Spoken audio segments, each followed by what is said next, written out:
और ये वही खबर है जिसे संक्षेप में SIR या सर कहा जा रहा है, और विस्तार से कहें तो SIR का मतलब हुआ स्पेशल इंटेंसिव रिवीजन। चुनाव आयोग का दावा है कि इसका मकसद वोटर लिस्ट की शुद्धि है। मतलब साफ है कि ऐसे वोटर्स को लिस्ट से बाहर करना है जो वोटर बनने की योग्यता नहीं रखते हैं, जो अब जिंदा नहीं है, जो एक से अधिक जगह पर वोटर की तरह रजिस्टर्ड है। आज इस खबर में बहुत ही विचित्र बात होगी। आप कहेंगे कि ऐसा क्या हो गया, तो बहुत ध्यान से इस खबर को देखिए और सुनिए।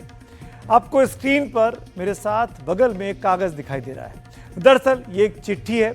इस चिट्ठी को TDP ने लिखा है। TDP का मतलब हुआ तेलुगु देशम पार्टी। चिट्ठी चुनाव आयोग को लिखी गई है। इसमें खास मांग की गई है।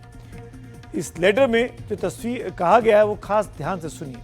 तेलुगु देशम पार्टी सरकार में काबिज NDA का हिस्सा है, यानी उसकी मदद से सरकार चल रही है। वो सरकार की दोस्त पार्टी है, लेकिन उसने चुनाव आयोग से जो कहा है उससे देश का विपक्ष भीतर ही भीतर खुश हो गया है।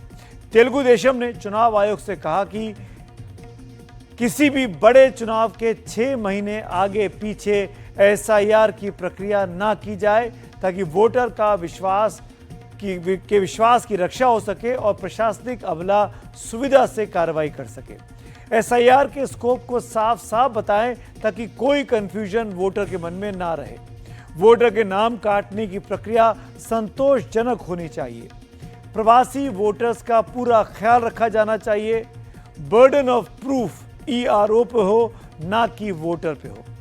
मतदाता सूची में जिन वोटर का नाम है उनको कागज पत्र जमा करने की मुश्किल से सुरक्षित रखना चाहिए। यह संयोग है या फिर कोई प्रयोग? तेलुगु देशम की चिट्ठी में हर वो मांग है जो इस समय SIR का विरोध करने वाले कह रहे हैं, जैसे RJD, जैसे कांग्रेस, जैसे लेफ्ट पार्टियां। हमने SIR के अखिल भारतीय स्वरूप पर पूर्व चुनाव आयुक्त से खास बातचीत की है। आप भी इसको सुनिए। मेरा सबसे पहला सवाल है कि ये जो विशेष गहन पुनरीक्षण हो रहा है, जिसको SIR भी कहते हैं, स्पेशल इंटेंसिव रिवीजन, जो कि बिहार में हो रहा है, आपको लगता है कि अब इलेक्शन कमीशन का कहना है कि पूरे देश में किया जाएगा और पूरे देश में ऐसा होना चाहिए, क्या आप इसे सही मानते हैं? जरूर होना चाहिए, क्योंकि ऐसा प्रथा रही है कि हर 15-20 साल में इलेक्टोरल रोल का इंटेंसिव रिवीजन होता रहा है, जिससे कि अगर कोई कमियां हैं, कोई अवांछनीय लोग जुड़ गए हैं, उनको हटाया जा सके। कुछ छूट गए हैं, कुछ पॉकेट्स छूट गए हैं, तो उन सबको जोड़ा जा सके, ताकि कोई भी एलिजिबल वोटर जो है वो इलेक्टोरल रोल से बाहर ना हो और कोई भी इनएलिजिबल वोटर इलेक्टोरल रोल के अंदर ना हो।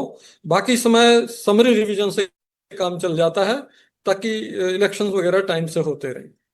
तो रावत साहब, आपका कहना है कि ये विशेष परिस्थिति में कराया जाता है, ये कोई 10 साल 15 साल के बाद एक बार होता है?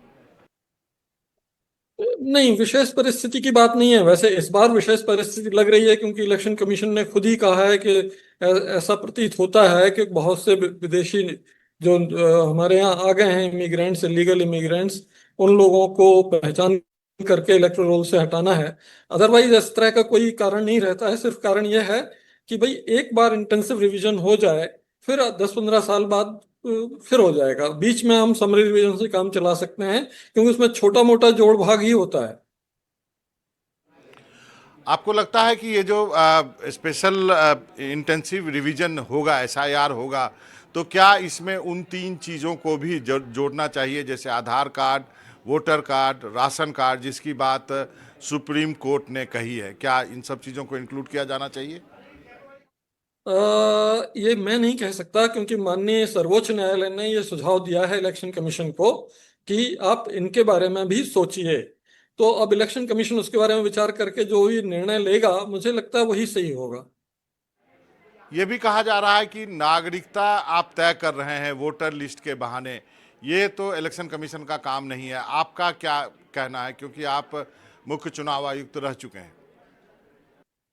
हाँ, ये बिल्कुल आपने सही कहा, क्योंकि ये सुप्रीम कोर्ट की एक रूलिंग है 1995 की, जिसमें सुप्रीम कोर्ट ने कहा है कि नागरिकता के बारे में जांच करना परीक्षण करना और उसके बारे में निर्णय लेना, ये होम मिनिस्ट्री के क्षेत्राधिकार की बात है, इलेक्शन कमीशन के क्षेत्राधिकार की बात नहीं है। ये स्पष्ट रूलिंग उन्होंने 1995 में दी थी सुप्रीम कोर्ट ने। तो उसी को उन्होंने ध्यान में रखते हुए क्वेश्चन किया था कि भाई आप ये क्यों कर रहे हो नागरिकता के बारे में, और इसी आधार पर उन्होंने सुझाव भी दिया कि आप इन डॉक्यूमेंट्स को भी लेने पर सुझाव विचार करिए। तो देखिए उसमें आगे क्या होता है।